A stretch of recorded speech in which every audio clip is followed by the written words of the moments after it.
Sixers lock all windows and doors. For the record!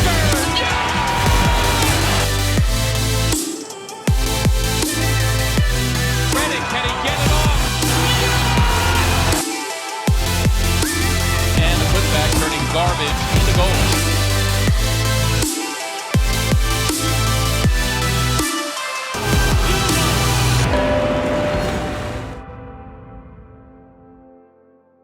Tom McGinnis, if my math is right, my friend, 29th season as the radio voice of the 76ers. By the way, no better call than he's way too good when Allen Iverson steps over Tyronn Lue. One of the best storytellers that I know, the winner of the Bill Campbell Award given out by the Philadelphia Sports Writers Association, married to the beautiful Robin, two equally beautiful kids. Tom McGinnis, welcome to Fresh 24. Thank you, Mark. Appreciate you having me. Knowing the team history as I do, I think I could safely say that you, my friend, have broadcast, and I'm going to go back to Syracuse. Why not? You broadcast more games in franchise history than anyone. Wow, that's cool. You're probably right. Just because of you guys missed some games with the national broadcasts over the years, and then the playoff games. And I don't know if those are counted or not, but boy, they should be. They're the most important games. And it's easy to go back and look when you count the series and whatnot. And that's well over 100. So it's been a joy the entire time. I remember when we spoke when I was leaving Cleveland, when, you called me to welcome me and congratulate me. And, that feels like it was 2 weeks ago. Eons. So I really, I've never taken it for granted. For me, it was like winning the lottery to be an NBA announcer. And as we sit here today, we're kind of all reveling about this performance by Joel Embiid, one of the great players in franchise history. And those types of events make it even more special. I'm glad you mentioned that because I wanted to mention Embiid's 70, of course, the franchise record for points now in a game. I'm old enough to remember Wilt scoring a 68, but that's a story for another time. When you sense a big moment coming as a broadcaster, put us in your shoes and tell us what it's like. Well, one thing that I'll say, and this is not about me, because so much of this is about our fans. Like if you remember Wilt's 68, you remember that as a fan, right, Mark? Like you grew up watching this iconic franchise, and as he was shooting a foul shot for 60, where we sit, we're amongst the fans. And they all had, it's today, so they all had their cameras up, and which is, that punctuates a big moment anymore. I remember last year when LeBron got the record, they showed like a big wide shot of James doing that fadeaway, and everybody had their cameras up, and they showed like when Kareem made a shot against Utah, no one had their cameras up. Right. So the fans totally recognized it, and that was so cool. And again, on the Jumbotron, they list a player and what his points are. So it's, there's up-to-date stats. They were totally in line. But you can see it, and again, like reflecting back on your experience, like we're looking at that stat monitor, and as he's making it, oh my gosh, he had 34 points at halftime. And as Coach Nick Nurse said post-game, he had an and one situation early in the third quarter. So now he's up to 37. And that's when it struck the coach that, oh, by the way, this might be a big number and a special night. So that's exactly right. You want to match the moment. And at the same time, it's a scoring thing.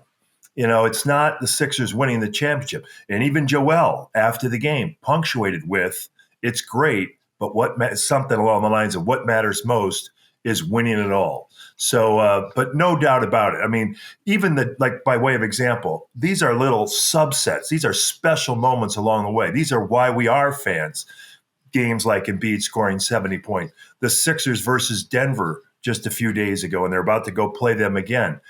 These are matchups that don't come along, just on a routine Monday night in January. And then the Spurs game for the Sixers was a big game because it's the first time we'd seen Victor Wembanyama. And then as it turned out, and he was really great, as good as advertised, Joel stole the show. Like, this is my court. This is my night. So it was cool. But as an announcer, you can feel it, you can sense it. And that, again, that goes back to the privilege of being in the seat and being able to call such moments. I felt fortunate to be in my seat. You obviously feel fortunate to be in yours, but fans may not realize you were broadcasting hockey in Cleveland right before you got the Sixers job. Explain your career arc and why you ended up doing hockey for a year or two. Well, as you know, I did the CBA, which at the time was the G League of the NBA. It was the official development league of the NBA. The connection between the CBA, the Continental Basketball Association, and the NBA wasn't as strong as it is today, whereas like almost every single team has its own G League or development team. But again, it was pro basketball, the same rules. It was the referee development program. And I'd done that for 4 years. And at a certain point, I felt, that was great experience. That on my resume, that ability to call those games and me developing my play-by-play skills allowed me to get this job in large part. So but the point is, after having done that for 4 years, I realized, you don't want to be the dean of minor league announcers. I don't know if that's a goal, right? So I needed to move on. And I had started my career in Charleston, South Carolina as a television broadcaster, like the weekend anchor, the reporter guy. And I went back to, they had just started a hockey team, a minor league, very low, East Coast Hockey League. First year they ever had it. And it was a sensation because Charleston, South Carolina had never had professional ice hockey. And it was a hoot. I mean, they averaged over 9,000 fans a game. And from there, you wanted to, okay. So then I went to Cleveland, which was at the time the 12th largest market in the country. And I went there, Zoo, because it was in the same building as the Cavaliers. So I went there to call the hockey and go to a bigger market, but knowing the same time I was going to kind of be brushing shoulders in, what is now the Rocket Mortgage Fieldhouse, at the time Gund Arena. And that plan ended up working out to where I did some minor things for the Cavaliers, applied for a job in the television realm that they had available, didn't get it. And one of their executives moved to Philadelphia to run the Sixers because the Sixers were moving into, at the time, the First Union Center. And with all the club boxes and suites and the amenities for the fans, a lot of those things the Spectrum didn't have. And this guy's name was Tom Chestnut. And he'd just come from Cleveland. And through my connection with the Cavaliers, Dave Dombrowski, we were able to connect with Tom Chestnut, and I got an interview. And again, that minor league experience and 10 years of broadcasting and a young guy who loved the NBA. I mean, I think they could see that, wow, this guy's gung-ho. And, it's literally like, it's the resume, the experience, the ability, but luck and opportunity. And that's what I think people need to have is, and you teach young broadcasters, is to have a vision, to have a plan, and to be able to navigate that, be flexible. Hockey was never in my plan, but that ended up being a part of my journey. Well, I'm sure you had a knockout demo too. I mean, you're great at what you do, and I'm sure it was of NBA quality when you submitted it to the 76ers, and you're certainly a big part of the Sixers family now. You're a Philly guy. Let's put it this way. You're identified as a Philly guy, but let's be real. You're originally from the Midwest.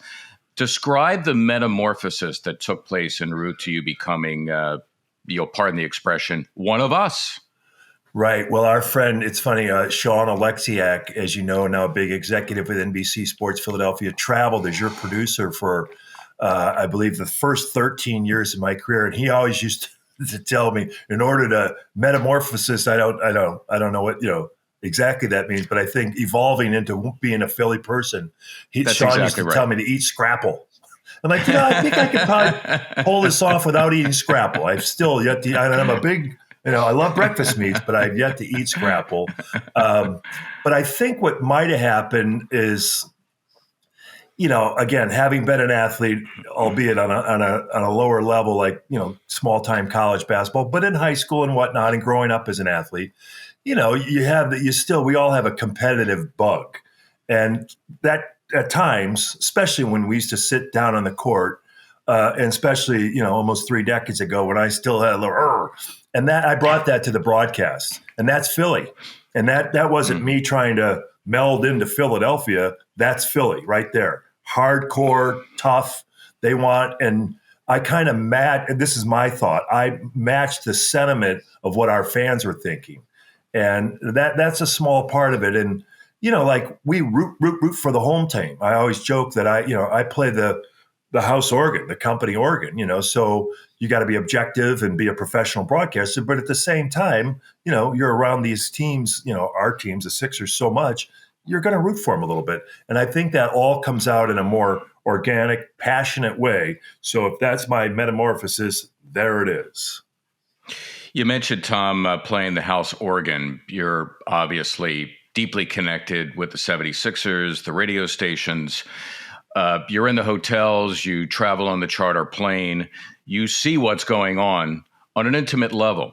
Tell me, how is it that you know the border or the parameters with which to conduct yourself while you're on the air? In other words, what to say and what not to say.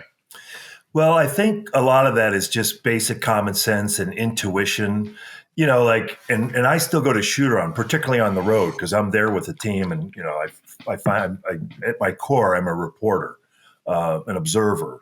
And I still, like, every now and then I might pass along a nugget that, like, a week or so ago, we were in Orlando, and Coach mentioned this, but they triple team Joel. They put 6 or 7 players on the scout team, like with the development coaches.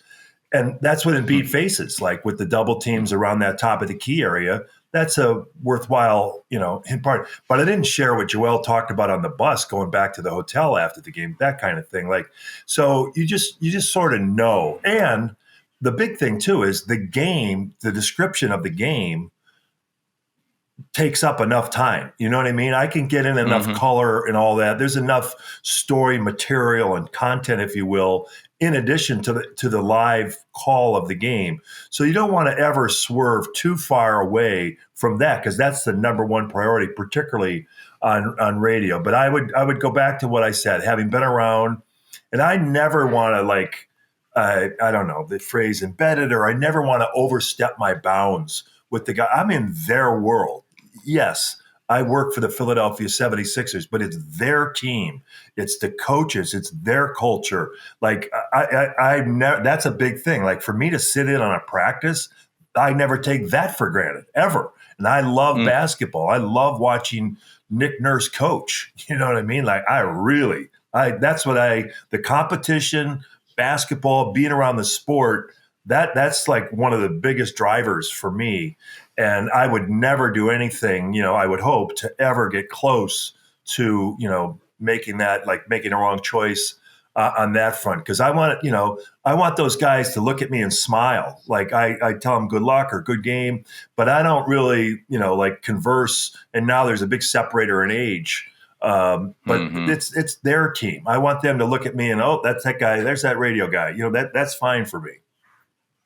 Yeah, I want your view of the current team. We're going to talk more about that, certainly its chances of winning a championship. And Nick Nurse, who I just think has done a terrific job for so many reasons, not the least of which is where he positions Embiid on the floor. But the fact that you work by yourself, when I talk to people on the street, that's one of the things that they mention first. And he does it all by himself. Having spent a lot of time, Tom, in your company, I've told you this, I love the way you analyze a game. How much does it help that you can talk to yourself and answer yourself at the same time? Yeah, and I kind of look at it a little bit like as an analyst. I go back to the late, great Jack Ramsey, one of the classiest guys we've ever had in Philadelphia and in our sport. And Dr. Jack, of course, St. Joe's, the Sixers, champion with the Blazers. But he also called games for not only the Miami Heat on TV, but he was the analyst with Jim Durham at the really when NBA radio started at the very beginning. And Dr. Jack used to just, get in there real quick, but he obviously was so knowledgeable. That's kind of the pattern or what I'm thinking of what you would say. I mean, we've all watched literally thousands and thousands of games, whether it's football or whatever, baseball, basketball, and we've heard the expert analysis, and those guys are experts. Like, for example, Allah, they played. they're more expert than they might even realize because they played. And again, just a little bit of athlete's mindset helps me. So I want to get that in there real quick, just like your analysts would. Like as you describe the play, you give the score, boom. They step in for 7 or 8 seconds on the radio and say exactly what occurred. It's that whole the why and the whatever that, that's kind of what I try to do. So, but the big thing is I've done it for so long. I mentioned the minor league experience. I did all those games by myself. I did hockey by myself. And I totally understand the repartee and the give and take of two analysts. And that, because it is, after all, entertainment. So there's no doubt that we miss, the Sixers broadcast misses that a little bit. But I go back to how much stimuli out on the court with 10 players and 3 referees and 2 teams and 20,000 fans and everything that you kind of have to get in. It's never, somebody approached me at halftime last night and asked that same question. I think it's a little bit of a bigger deal just because we're in a market the size of Philadelphia. But honestly, there's not one time I'm not saying there's not one time I don't think of what I'm going to say, because we all do that, certainly coming out of a break and like that. But to where, what am I going to fill the time with? Now, I have a producer's brain because I'm filling 2.5 hours every single night. So like I said, those things are part and parcel. But I just mean like none of it's a search, because in the end, and this is a television rule, maybe it's in your textbook, but it's like the see-say rule. And that is, if you see something, it sounds like we're warning people on the train, but what I'm saying is, like, you describe what you're seeing. So if there's a review, those are the things that take a long time.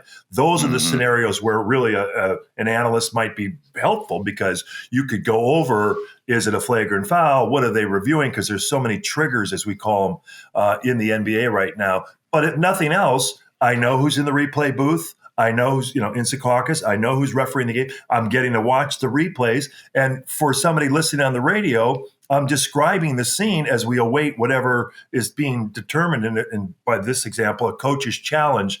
So I understand that it's the me, myself, and I network when it comes to that, but it's never been a stretch. And I think in part because, like I said, I did hundreds of games solo in years past. Mac, again, having spent a lot of time in your company, you're an amazing raconteur. Your ability to tell a story is amazing. I want you to tell one story. Go back to the CBA, because the minor leagues always seems to be where the weirdest stuff happens. And I'm going to time you to 60 seconds, because I know you can go 60 minutes with a story and be entertaining for every minute. But give me a 60-second weirdest or wildest thing you experienced in your 4 years in a minor league, Continental Basketball Association, doing play-by-play. Well, all right, because I like to summarize, and it's the experience and all that.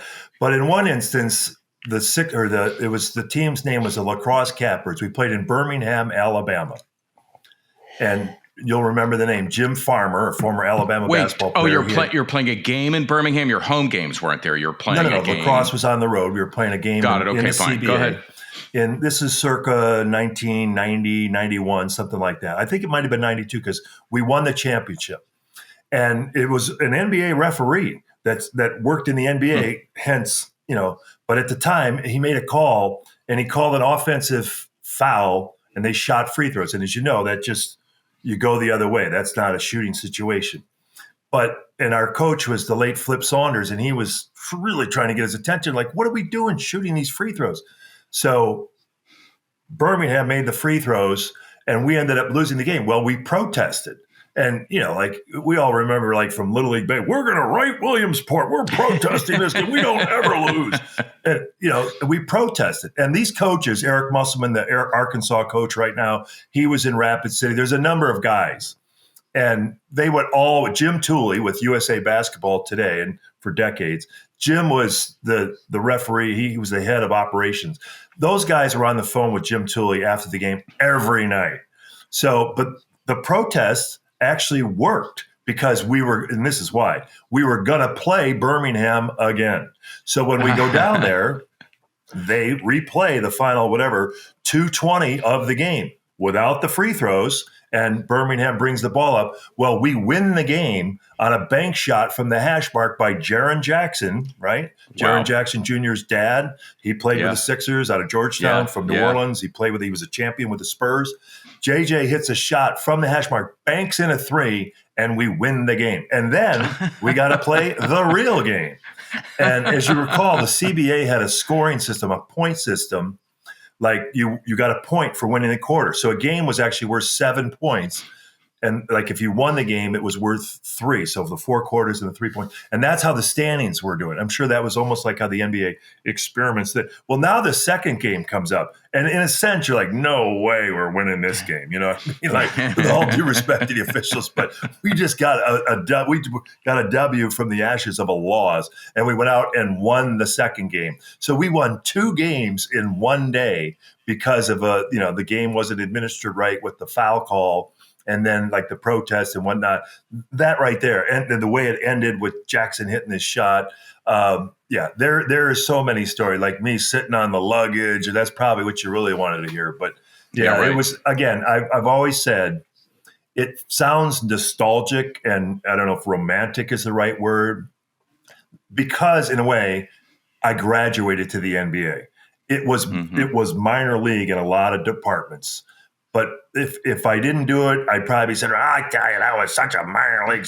But because, we stay at the Four Seasons now, and as you say, we travel on private planes and the world of the cocoon, if you will, of the NBA, it sounds a lot, and they're real, but it sounds a lot more homey or, back in the day kind of deal about the minor league.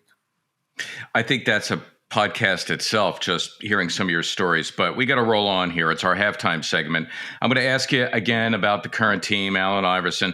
I even want your Eagles take if we have time for that, and the future of our business. I'm sure you have an opinion on that. Where is sportscasting going? But first, it's our halftime segment. First, we have the 6-pack, okay? So I'm going to have you choose between 2 things. Our 6-pack, by the way, is brought to you by Garage Beer 6-pack of questions. Garage Beer, flavored beer. Find some near you at garagebeer.com. And then I'm going to go to my Apple Music collection, and I'm going to give you a handful of artists, and you tell me if you have them in your collection or not. So are you ready for our 6-pack? I am. I have about an 18-pack right now, but I get you. And I don't mean a beer. Here we go. So, you ever get to a game and your view's nothing close to what you thought it would be? Listen, I got to buy seats now, too. No freebies. So I'm teaming up with Game Time. They have got killer last-minute deals, flash deals. You could check out views from all seats in the venue, and they've got your back with the lowest price guarantee. Listen, if you find tickets for less in the same section and row, Game Time credits you 110% of the difference. They show your total up front. No surprises at checkout. Buying tickets takes 2 seconds. A couple of taps and you're done. Philly, let's change the game. Take the guesswork out of buying tickets with Game Time. Download the app, create an account, use the code ZOO for $20 off your first purchase. Remember, terms apply. Redeem the code ZOO, Z-O-O, for your $20 discount at gametime.co. I want you to choose between these 2 things, Philly cheesesteak or Philly soft pretzel. Cheesesteak, all day, twice on Sunday. Center City or South Jersey? Ooh. South Jersey. Of course. Gritty or Philly Fanatic? The Fanatic. Meek Mill or Hall & Oates? Oh, that's a great one. Hall & Oates. Dr. J or Allen Iverson throwback jersey? AI. Liberty Bell or Rocky Steps? Liberty Bell. I'm a All history right, we're going guy, to my so music. you know that. Of course. We're going to my music library. I'm going to give you a handful of artists. You tell me if you have them or not. Are you ready? Yes. Boston. Yes. More than a feeling. Yes. Lady Antebellum. Yes. Foo Fighters. No. Dave Matthews Band. No. Kyle Eastwood. Never heard of him. Is it a guy? Well, you've heard of his daddy. Okay. Clint? Yeah. Saw him. Rob and I saw him on our honeymoon in Carmel. But go ahead. Light purple jacket. At the Hog's Breath Inn? No, that had gone by. It was on this they saved this one property right on the cove. There he was. Was he the mayor then? Wasn't he the mayor? No, for it was a after. brief It was period? like Saturday afternoon. Again, this is our honeymoon, as you know, was right after 9/11. And so we were in Carmel after Napa and everything. And Robin and I were there having, this is 2001, obviously. And he walked in on a Saturday and it was great. And Robin was very cool about it. But when we get in the car, she was so excited. She called his mom and everything. And yeah, 6'3", like I said, he had a light purple jacket on, and he had saved this property that was going to turn into, he and a bunch of others, into a residential or, like real estate development. And oh my, the view, the setting was just awesome. It was pretty neat. Yeah, it's an amazing part of the country. The current edition of the 76ers, how far can this team go? Can they get past the second round? That's That's everybody the big thing. wants It's to funny know. because Coach Nurse, when he got here, and he had so much to do once he got here, and establishing the culture and hiring people, and he had a sense around our organization. Oh, the second round. Well, this is a guy that won the championship. He's like, what is the deal with this? I don't even think of the second round. But based on our experience and the Boston Celtics, you have to think about the second round. And to the first part of your question, can the Sixers get to the championship and win the championship? The answer is yes. The route and the path and how it will go is obviously to be determined. But they've proven they can beat the best teams. But Milwaukee, Miami, who knows? We got smoked by the New York Knicks earlier this year, and Boston. We've still, have one game left with the Celtics, but they're obviously the cream of the crop. They haven't lost at home.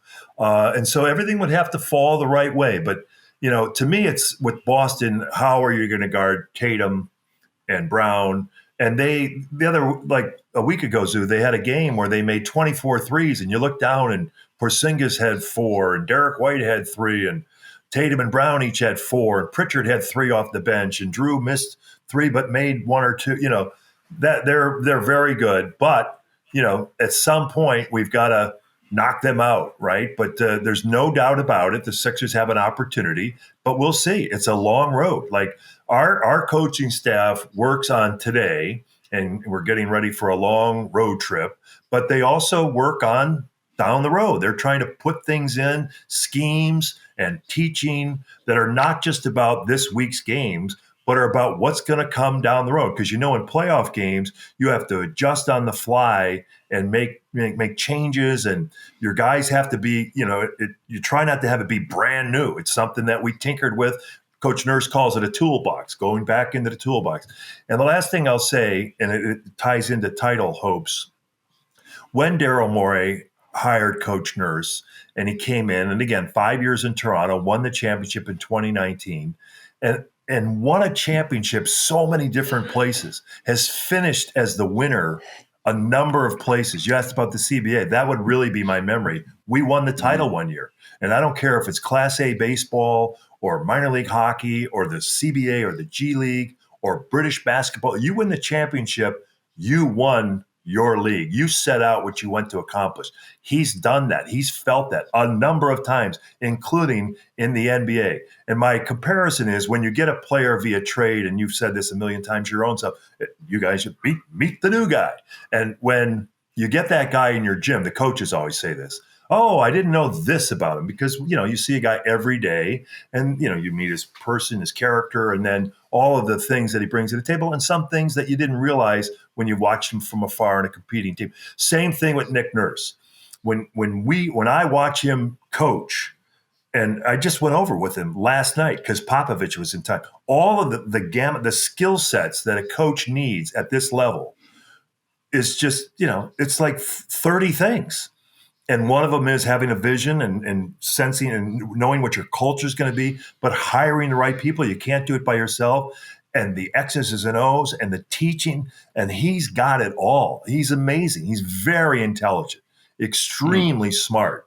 And the big number one thing is having the respect of your players. And when your players know that you can help them get better and improve their stake as a pro athlete, and down the line, their fortunes and whatnot, their financial, but also to be, a better player, a better winner, and collectively make a team, a championship team. That's buy-in. That's buy-in. And Nick Nurse is one of those guys. He's got that. You and I had the opportunity to share plane rides, hotels, and of course, for courtside for an amazing era in Sixers basketball. That would be the Allen Iverson era.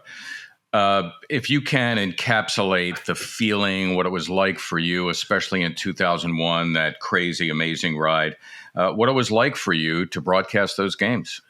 Well, that was awesome, and part of it is that in the end, with the television deal, where guys like yourself and the local television broadcast has to call it a year so that the focus can be to the network partners, the local radio becomes, like the only local broadcast.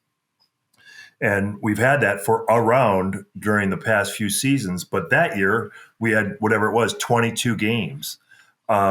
And the intensity of the playoffs. One of my favorite stories is somebody told me a story like, I used to play all those golf outings. I don't do as many now, but in the area for charities, mostly on Mondays or whatever. And, you meet, I loved it. You met so many different people and you went to different places around the region. You got to play golf. You know how it goes, Zoo. They're thanking you. Like, really? Because you're providing me with a pretty neat experience too. But it was a young golfer, when I say young businessman in his 30s, and he was explaining that Toronto, this is the 2001 series, Sixers Raptors conference semifinals. And they had some function like a baptism on a Sunday afternoon, and the game was being played in Toronto. And the guy was ticked off at his wife because he started listening to the game, and he felt like he missed a major chunk of the game. And then I finally said the score, and it was like 6-4. He hadn't missed anything, but I was raring to go, 3 minutes into the game. So that's the kind of intensity that the playoffs, bring out of you, if you will. So, and as you know, we were kind of in a tunnel. You get into a tunnel of airplane, hotel, travel, game the next day. And that's the one beauty of not the one beauty, but that's a really neat thing about our job. And in a way, and I don't want to make this sound too hoity-toity or dramatic, but it's like a performance, and it relates in this way to this particular angle. And that is, you can build up and build back down and then build back up again. In other words, that our game is at 7:00, okay? And then you do all your preparation and all the mental preparation. I remember this from my high school football days of going through the plays and going through the actions before the game. And then when they occurred, it was almost like, wait a minute, that's exactly what I've walked through. I do the same thing today all the time about even going to the arena and all the different things that you may encounter while there, so you don't get detracted, or you embrace, I might get to see so-and-so, simple stuff. But that's what, and then you wind down and then you do it again. And that's what the playoffs are, because it's an almost every other day thing. So that was so cool. And my favorite moment there is when the Sixers won the Eastern Conference Championship, beating Milwaukee, and we were at the center, and we're going to Tinseltown. Yeah, and again, those things just come out organically. You don't script that, but the local television stations weren't interviewing Coach Brown or Allen. Those guys had moved on. But I ended up doing live shots with like 3 of the local television stations, and the last of which was Robin on CBS3, Robin Rieger, and we were engaged to be wed. And by that time, it's 11:00. And we went out, their setup was outside the center with the building as a backdrop. And we did it straight down the line. That was really something special. And then we reflect back on, we'll have to at some point, I think, maybe show that to our kids. But then the next day we flew to Los Angeles. And as you know, Coach Brown liked to go over the tape. And he was a nervous flyer. So sometimes there was red wine on the flight. And I had the game too, like in the, these are like first class seats and a little monitor there. And of all things, I'm drinking a glass of red wine on a travel day to Los Angeles, watching and knowing we're going to the NBA Finals. That was like a magic carpet ride. And it was awesome. The thing I don't caution, but getting to the championship is not winning the championship. Name me the team 5 years ago that was the runner-up in the Super Bowl, in the world. You don't know that. We know it because it was special and it was 22 years ago. And like you say, that was a team the city embraced. It was special. I'm not diminishing it. but the idea is to win the championship, right? And that, you're getting there is a big part of it. Sometimes you get there and you get knocked back, but that will be a moment for Philadelphia, like when the Phillies won the World Series and like when the Eagles won the Super Bowl. But that is certainly something. The practices at UCLA, being in Los Angeles, the first game where Allen, is just off the charts, way too good, as I say. So all of that, I'll never forget. The Carter versus Iverson in the Toronto series, the Sixers finally beating Indiana. The Pacers and Reggie Miller had knocked them off 2 years in a row. That was a big piece to move on. And it was a team, like I said, the city embraced because it was a hard-working team. They were fun to watch compete. One of the coaches from another team used to always say, the skill your team has is its ability to work hard. They were a bunch of, grinders. You've had a bunch of them on this podcast and around that star in Allen Iverson. So, and then Larry Brown, that, as I said, I love watching coaches. Here's one of the best coaches in the history of sports. And, like in this world of analytics, you saw how he got on the plane. He got on the plane with a book. He might have a James Patterson book in his hand. And it was all up here and in his gut. Like in this world of data analytics, here's one of the best coaches to ever do it. And he did it, on experience and knowledge and genius. Like that was pretty cool as well. I want to break down what it is that I did, what you still do. One of my greatest fears before I retired was saying something on the air that in a world that has become a lot more politically correct might be misinterpreted. In other words, you say something and the PC folks are up in arms because they think you may have meant something different. Right.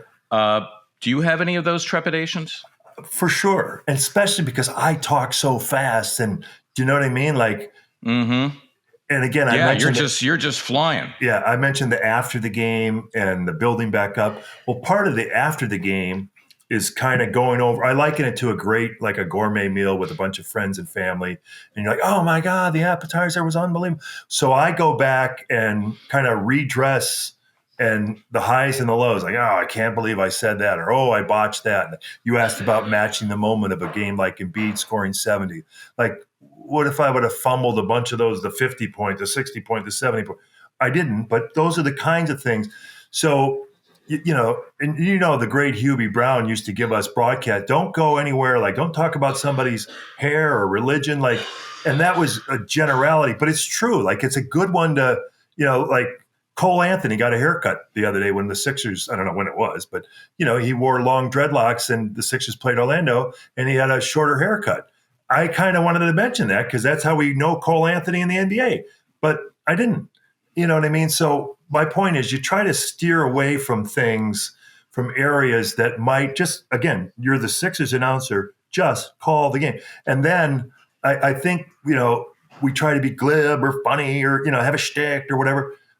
Those are danger areas, right? Just call the game, get off it and call the game. Like, so that's it. But there's no doubt that the cancel culture and, as you say, the people that are going to lay, and in the end, I would hope that somebody like myself, somebody with your character and reputation, anything untoward would reveal itself. Do you know what I mean? Like you're not that guy, and like a half a second, or do you know what I mean? Like, I'm going to counter and say this: that as much of a great reputation as you might have, the minute you stumble, I got you. It all comes crashing down. No, We've seen that with a number of our colleagues. No, I got you, and I get it. They don't go back, but he was an altar boy when he was 12. That should count for right. I totally understand, but yeah. So no, there's no doubt. And now I'm going to do the next game like this. The Sixers have the ball.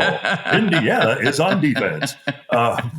But no, there's no doubt about it. But I think, again, you can't be so encumbered that you worry about it.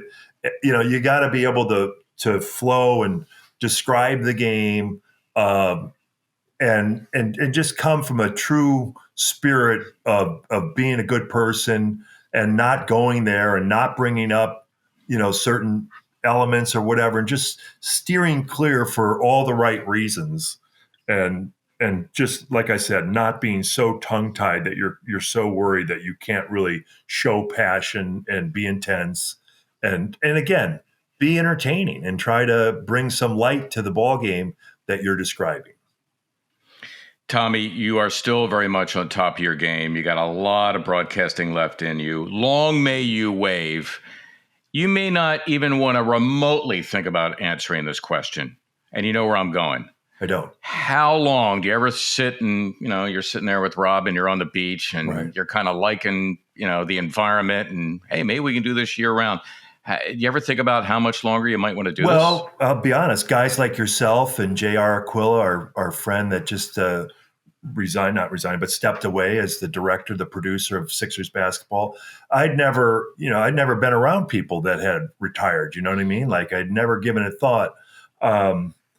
And I go back to like a financial planner. When you're 30, they're like, "What's your number?" I'm like, "What's my number? My phone number?" And they're asking you what what you need to retire. Like, I don't know. I just want to save some money. I want some compound interest, is what I want. No, you know what I mean? Like, so it never occurred to me. But now I'm over 60, and now, like you say, but and we do sit on the beach. That's part of it. That's why I voted for South Jersey. Yeah, right. But then September rolls around and it's time to go back to work, So you want to ply your craft. You want to go back and earn your keep, so to speak, and you want to be back around the team and be around basketball. That's my job. So that kind of, like the summer is great and I love it. And I love being with our family and we love the beach. We've been there for over 20 years. For a kid from the Midwest that sits alongside and walks next to the ocean every day, I never take that for granted. But I also love what I do. And I love broadcasting, but I love being around the game. I've already kind of explained about the basketball. And like yesterday, like apparently Zoo, I made the paper and they were talking about, I was taking pictures of Wembanyama as well. Because as I've said, in Philadelphia, like we're going to go to the Walnut Street Theater tonight. You walk those halls, right? And not maybe in the last 20 or 30 years, but you go back 60, 50 years. The greatest American actors played the Walnut Street Theater. They cut their teeth in Philadelphia before making it to Broadway. The Academy of Music, and now the Kimmel Center, they've hosted some of the greatest performers in the world, right? Pavarotti came here. The greatest Michael Jordan played the Spectrum. You called, his 30,000th point, his 20, like some of those milestones were right here in Philadelphia.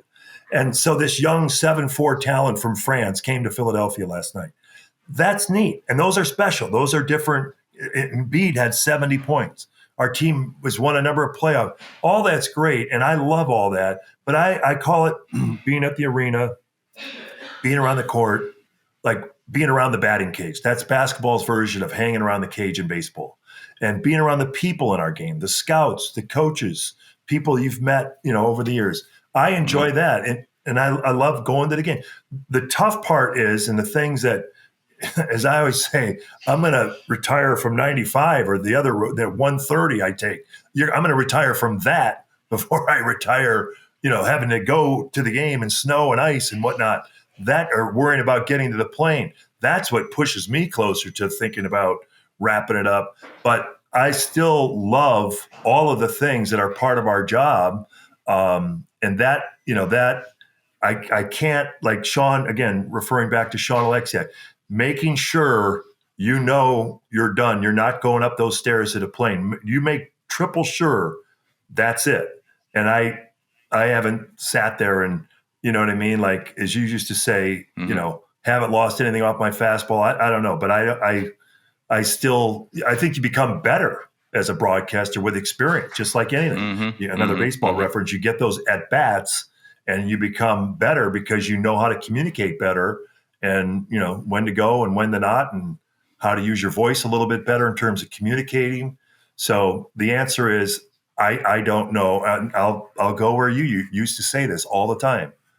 I'll stay as long as they'll have me, is what I think now. But then there's health and family and what like that. But so far, so good. And I'll close with this. We just passed for this season, the 23-24 Sixers season, the halfway point. It was in Orlando, the 41st game. And somebody said to Coach Nurse, so this is the 41st game, like talking about a metric, like measuring your team. What do you know about your team and whatnot? And he goes, is it? Wow. that went fast. And I thought to myself, fast? I'm on fumes. But it is a grind. There's no doubt about it. Like Brett Brown used to say, drip, drip, drip. Yep. It's not for everybody. This thing keeps going, but boy, it's a great life. And that's the part that I love. Like, and I don't mean going out, because I don't go out. I go to churches and plays and stuff like that. And the Supreme Court, that's part of it too. Like, you're traveling to the best cities in North America and you have all this time. And for me, you want to get out of the room and, be able to think. But at the same time, you got to be able to sit in your room and entertain yourself by reading or watching, whatever, television. Like, God knows, like, by the way, I'm the number one guy with the clicker. I've been voted for that for 15 years in a row. Like, because you got it, and you have to be kind of content by yourself a lot. And I know that sounds unusual, but think about it. Planes, buses, hotels, late nights, 4 hours sleep repetitively. Those things that's the grind of the NBA. So there's your answer. Tommy, I'll close with this. Let's hope before you call it a day, you get to say, and the Sixers have won the NBA championship. Tom McGinnis, long may you wave, my friend. I'm an avid listener. Thank you so much for being with us on Fresh 24. Well, thank you for having me, and I'll wave goodbye. Check out our friends over at Philadelphia Sports Nation, a local Philadelphia sports site covering your favorite teams across blogs and social media. PHLSportsNation.com. Philadelphia Sports Nation. PHL Sports Nation. Enhancing your Philadelphia sports fan experience. Hey guys, thanks for listening to this episode of Fresh 24. Please subscribe, rate, and review wherever you get your podcasts.